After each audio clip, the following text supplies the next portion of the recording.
안녕하세요. 수박 겉핥기입니다. 지난 1편에서 우리는 아테네와 스파르타가 어떻게 이토록 다른 두 세계를 만들어냈는지 살펴봤습니다. 3단 노선이 민주정을 만들었고 헬로트에 대한 공포가 스파르타를 족쇄찬 패권국으로 만들었습니다. 오늘 2편에서는 그 아테네가 어떻게 동맹국들을 착취하는 제국으로 변해갔는지를 추적합니다. 오늘의 핵심 질문입니다. 자유로운 동맹은 어떻게 제국이 되는가?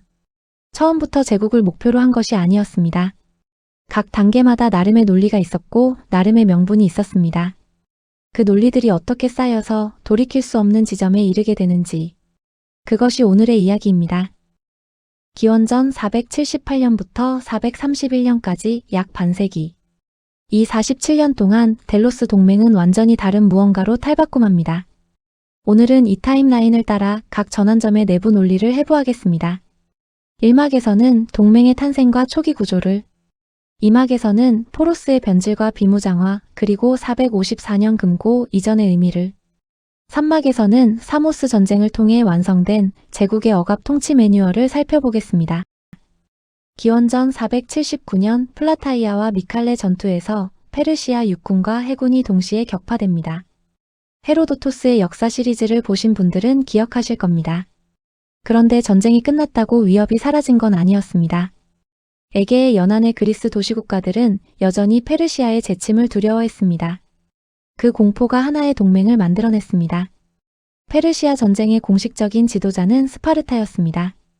그러나 전후 처리 과정에서 스파르타의 섭정 파우사니아스가 페르시아와 내통한 혐의로 소환되는 스캔들이 터집니다. 스파르타 지도부는 에게의 원정에 점점 무관심해졌습니다. 1편에서 살펴본 이유 때문입니다. 헬로트 문제가 항상 발목을 잡았으니까요. 그 공백을 아테네가 채웠습니다.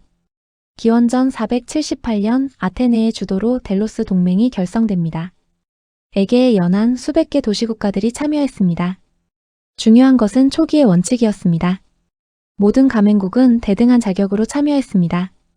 각국 대표가 델로스 섬에 모여 동등한 투표권을 행사했고 공동 금고는 어느 특정 국가에도 속하지 않는 성역인 아폴론 신전에 보관되었습니다. 동맹 가입국들에게는 두 가지 의무 중 하나를 선택할 수 있었습니다. 자체적으로 3단 노선을 건조하고 선언을 유지해 현물로 기여하거나 그에 상응하는 현금을 포로스로 납부하거나. 처음에 포로스는 단순히 공동기여금이라는 뜻이었습니다. 아직까지는. 아테네의 정치가 키모는 이 구조를 영리하게 활용했습니다. 그는 더 많은 동맹국들이 함선 대신 현금을 납부하도록 조용히 유도했습니다. 명목상의 이유는 그럴듯했습니다. 우리가 더 효율적으로 운용할 수 있습니다. 여러분은 편하게 현금만 내세요. 동맹국들은 기꺼이 이 제안을 받아들였습니다. 군함 건조와 유지는 너무 번거롭고 비쌌으니까요. 그런데 수십 년이 지나자 결과가 선명해졌습니다. 동맹국들이 편의를 위해 국방을 외주화하는 동안 아테네는 그 현금으로 세계 최대의 자체 함대를 건조했습니다. 기원전 450년대에 이르면 레스보스, 키오스, 사모스 정도의 대형 섬나라를 제외하고는 사실상 모든 동맹국이 완전히 비무장 상태가 됩니다. 투키디데스는 이것을 날카롭게 비판했습니다. 반란을 일으킬 때쯤이면 자원도 경험도 없는 상태가 되었다고. 겉으로 보면 같은 델로스 동맹입니다. 그러나 내용은 완전히 달라졌습니다. 대등한 동맹국들의 자발적 기여가 아니라 무장 해제된 속국들이 강대국에 바치는 조공. 포로스라는 단어의 의미가 바뀌었습니다. 원래는 공동기여금이었지만 동맹국들에게는 점점 수탈의 동의어가 되어가고 있었습니다. 정리하겠습니다. 델로스 동맹의 비무장화는 누군가의 악의적인 음모로 시작된 것이 아니었습니다. 각 동맹국의 합리적인 선택들이 쌓여서 만들어진 구조적 결과였습니다. 편하게 현금을 냈더니 어느 순간 싸울 능력을 잃어버린 겁니다. 그리고 그 순간부터 선택지가 사라집니다. 아테네의 요구를 들어주거나 아니면 혼자 저항하거나. 동맹국들의 비무장화는 1단계였습니다. 2단계는 돈이었습니다. 델로스 섬의 공동 금고에 수십 년간 쌓인 막대한 자금. 아테네는 이것을 어떻게 했을까요? 기원전 454년 아테네는 이집트에서 대규모 원정 실패를 겪습니다. 페르시아에 맞서 이집트 반란군을 지원하러 보낸 함대 200척이 괴멸됩니다. 아테네는 델로스 섬의 공동 금고가 위험에 노출될 수 있다는 명분을 내세웁니다. 안전을 위해 금고를 아테네로 옮겨야 한다. 사모스 대표들이 앞장서서 이 제안을 지지했다는 기록도 있습니다. 어쨌든 금고는 델로스에서 아테네의 아크로폴리스로 이전됩니다. 금고 이전 직후 공동 금고에 쌓인 잔액은 약 5,000달란트였습니다. 당시 3단 노선 한 척을 1년간 운용하는 비용이 약 1달란트였습니다. 5,000달란트면 3단 노선 5,000척을 1년간 운용할 수 있는 돈입니다. 이 천문학적인 자금이 아테네의 아크로폴리스 아래 자리 잡았습니다. 이제 이것은 동맹의 공동 금고가 아니었습니다. 아테네의 국가 금고였습니다. 금고 이전 직후 아테네는 공납금의 60분의 1을 아테네의 수호신 아테나 파르테노스에게 헌납하는 것을 제도화합니다. 아파르카이. 그리고 그 명세를 대리석 비문 아테네 공납금 목록에 새겨 아크로폴리스에 전시했습니다. 동맹국들이 얼마를 바쳤는지가 아테네 여신의 신전벽에 공개적으로 새겨졌습니다. 복종의 기록을 돌에 새겨 신성화한 것입니다.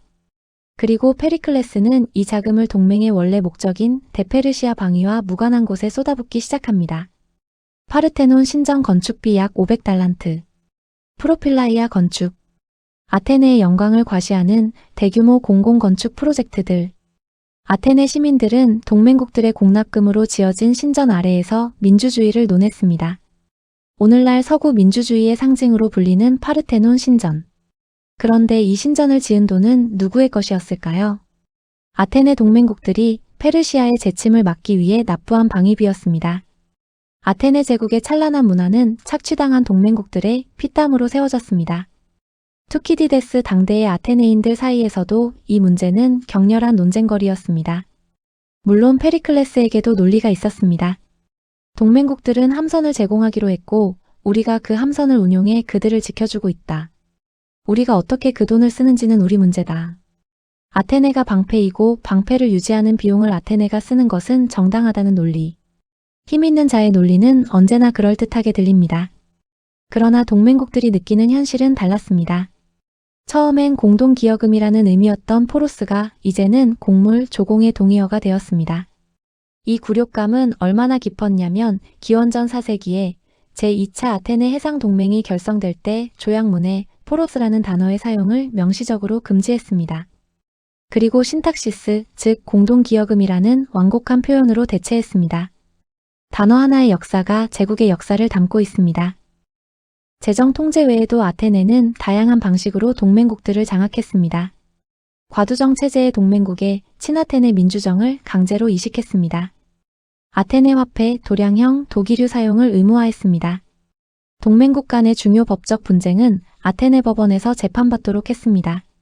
군사적 저항은 즉시 무력으로 진압했습니다. 동맹의 이름을 유지하면서 제국의 실질을 만들어간 겁니다. 여기서 중요한 역설을 짚어야 합니다.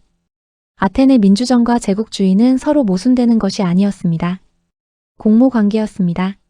제국에서 들어오는 포로스는 아테네 시민들의 배심원 일당이 되었고 공공건축 사업의 임금이 되었습니다. 1편에서 살펴본 테테스 계급은 해군 팽창을 지지할 가장 강력한 동기가 있었습니다. 제국이 커질수록 자신들의 일자리가 늘어났으니까요. 착취당한 동맹국의 돈으로 굴러가는 민주주의. 이것이 페리클레스 시대 아테네의 실체였습니다. 이 모순을 가장 날카롭게 비판한 사람이 역설적이게도 아테네인 투키디데스 자신이었습니다. 그는 동맹국들이 함선 대신 현금을 납부하기로 선택한 순간부터 이미 스스로를 오가매는 사슬을 만들었다고 지적했습니다. 반란을 일으키려 할 때 자원도 없고 경험도 없는 상태가 되어버렸다고. 역사가로서 자국의 제국주의를 정면으로 비판한 것입니다. 이것이 투키디데스를 단순한 아테네의 선정가가 아니라 위대한 역사가로 만드는 이유입니다. 정리해보겠습니다. 델로스 동맹이 아테네 제국으로 변한 것은 단 하나의 사건이 아니었습니다. 5단계의 점진적 구조 변화였습니다. 각 단계마다 그럴듯한 명분이 있었고 각 단계는 다음 단계를 가능하게 했습니다. 이 점진성이 제국화의 가장 무서운 특징입니다. 그런데 이 제국의 논리가 가장 극적으로 시험받는 순간이 옵니다. 기원전 440년. 에게해에서 아직 자체 함대를 유지하고 있던 몇 안 되는 자유국 중 하나 사모스가 저항하기 시작했습니다. 이 막을 마무리하면서 한 가지를 짚겠습니다. 이 시기 아테네의 행보는 스파르타의 눈에 어떻게 보였을까요? 아테네가 에게해 전역에서 동맹국들을 하나씩 종속시키고 막대한 자금을 아크로폴리스에 집중시키고 민주정이라는 이념을 무기 삼아 타국의 정치 체제를 바꾸는 모습. 1편에서 살펴본 스파르타의 공포가 왜 생겨났는지 이제 조금 더 선명하게 보이지 않으신가요? 기원전 440년.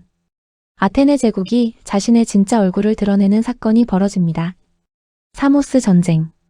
이 전쟁은 규모로는 펠로폰네소스 전쟁의 서막에 불과하지만 의미로는 그에 못지 않습니다. 아테네가 동맹국에게 어디까지 할 수 있는지를 온 그리스 세계가 목격했기 때문입니다. 기원전 440년 당시 델로스 동맹 내에서 아직 자체 함대를 보유하고 공납금을 면제받은 국가는 레스보스, 키오스 그리고 사모스 단 3곳뿐이었습니다.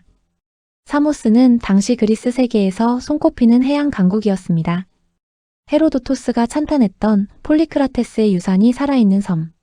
쉽게 건드릴 수 있는 상대가 아니었습니다. 분쟁의 발단은 작은 데서 시작되었습니다. 사모스가 인접한 밀레투스와 프리에네를 두고 무력 충돌을 벌였습니다. 밀레투스가 아테네의 구원을 요청했습니다. 아테네는 양측의 중재 명령을 내렸습니다. 사모스는 무시했습니다. 과두정 체제였던 사모스의 지도부는 아테네의 권위를 인정하지 않았습니다. 이것은 단순한 영토 분쟁이 아니었습니다. 제국의 권위에 대한 도전이었습니다. 페리클레스는 즉시 40척의 3단 노선을 이끌고 사모스로 출격했습니다. 그는 정광석화처럼 움직였습니다. 사모스의 과두정을 전복, 친아테네 민주정 강제 이식, 유력자 100명을 인질로 잡아 렘노스 섬에 감금, 군사 개입, 정권 교체, 인지 확보. 3단계가 순식간에 실행됩니다. 그런데 사태는 예상치 못한 방향으로 흘렀습니다. 페르시아의 사트라프 총독의 지원을 받은 사모스 과두파 억류자들이 용병을 이끌고 귀환했습니다. 아테네가 심어놓은 민주파를 몰아내고 재차 반란을 일으켰습니다. 더 나아가 비잔티움까지 동요의 기미를 보였습니다. 델로스 동맹 전체가 흔들리는 위기였습니다. 아테네는 총력을 쏟아부었습니다. 먼저 60척을 보내 봉쇄를 시작했고 추가로 65척을 더 징발해 완전 포위를 완성했습니다. 당대 최대 규모의 아테네 함대 출동이었습니다. 사모스는 맹렬히 저항했습니다. 한때 봉쇄 함대 일부를 격파하고 포위망을 뚫는 데 성공하기도 했습니다. 9개월의 공방. 그러나 물량의 차이는 극복할 수 없었습니다. 9개월 만에 항복한 사모스에게 아테네가 내린 처벌은 가혹하고 체계적이었습니다. 성벽은 남김없이 허물어졌습니다. 자부심이던 자녀 함대는 전량 몰수, 민주정 체제의 강제 복원, 그리고 1200달란트에서 1300달란트에 이르는 전쟁 배상금, 9개월간의 공성전에 소요된 아테네의 군비 전액을 사모스가 26년에 걸쳐 분할 상환하도록 명한 것입니다. 이 숫자를 실감하기 위해 비교해 보겠습니다. 파르테논 신전 전체 건축비가 약 500달란트였습니다. 사모스의 배상금은 그 2배가 넘습니다. 당시 기록인 비문 AIO 1135는 아테네가 아테나 신전 금고에서 끌어다 쓴 군비를 사모스의 배상금으로 정확하게 메워 넣었음을 보여줍니다. 반란의 비용을 반란국이 고스란히 부담하는 구조. 제국의 전쟁 비용은 항상 패배한 쪽이 지불합니다. 사모스 전쟁이 에게해 전역의 동맹국들에게 남긴 메시지는 명확했습니다. 아무리 강력한 동맹국이라도 아테네의 이익에 반할 경우 어떻게 되는지. 성벽이 허물어지고 함대가 몰수되고 수십 년치 배상금을 안고 경제적 예속 상태가 됩니다. 저항의 대가는 국가로서의 자위권 상실이었습니다. 사모스 전쟁이 끝난 것이 기원전 439년입니다. 펠로폰네소스 전쟁 발발까지 불과 8년이 남았습니다. 스파르타 지도부는 이 8년 동안 무엇을 보았을까요? 에게해를 장악한 아테네 함대, 착취적으로 변한 델로스 동맹, 저항하는 동맹국을 무력으로 굴복시키는 페리클레스. 아테네는 멈추지 않습니다. 다음은 어디일까요? 스파르타의 두려움은 근거 없는 망상이 아니었습니다. 에게해에서 매일 현실로 증명되고 있었습니다. 오늘 2편에서는 델로스 동맹이 어떻게 아테네 제국으로 변해갔는지를 살펴봤습니다. 자유로운 동맹이 제국이 되는 데에는 어느 한순간의 악의가 아니라 점진적인 구조 변화가 필요했습니다. 그리고 그 구조 변화의 끝에서 스파르타의 두려움이 완성되었습니다. 다음 3편에서는 드디어 투키디데스와 그레이엄 앨리슨을 직접 연결합니다. 2500년의 시간을 건너 오늘 한반도를 둘러싼 미중 패권 경쟁을 어떻게 읽어야 하는지 투키디데스의 함정을 정면으로 다루겠습니다. 수박 겉핥기였습니다.